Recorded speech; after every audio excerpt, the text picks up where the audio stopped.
You see, at first, when someone says, let's impose tariffs on foreign imports, it looks like they're doing the patriotic thing by protecting American products and jobs. And sometimes for a short while it works, but only for a short time.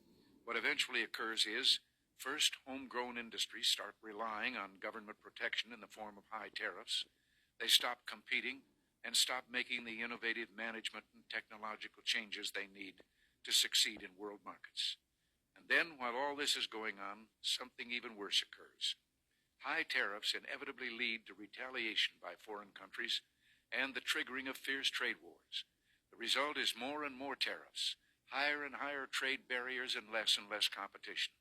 So soon, because of the prices made artificially high by tariffs that subsidize inefficiency and poor management, people stop buying. Then the worst happens. Markets shrink and collapse, businesses and industries shut down, and millions of people lose their jobs.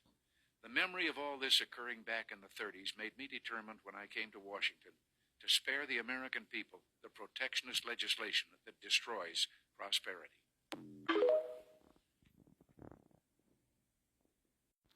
I remember seeing that, and I thought that was pretty interesting because Ronald Reagan was the Republican Party's god before Trump got into office.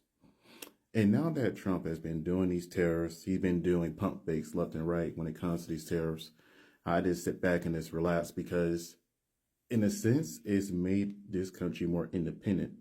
How many people do you know have started growing their own food and gardens? How many people are starting to realize the value of beef fat and try to render it down, making their own tallows and soaps and things of that nature? How many people have started canning and learning about stuff storage?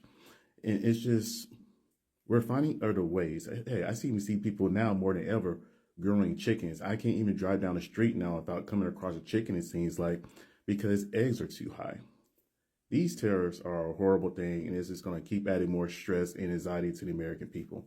I understand that 100%, but I look at the bright side of it. It's making us more independent, and a lot of these stores and companies are feeling the impact of it, and that's part of the reason why Trump probably took back those tariffs when it came to Canada and Mexico like he did like yesterday or the day before. So I always try to find the bright side of stuff. It's just interesting. The old guy said this is bad. The new guy is playing in everybody's face and making the country worse, and nobody wants to admit it. Well, the new Republican God.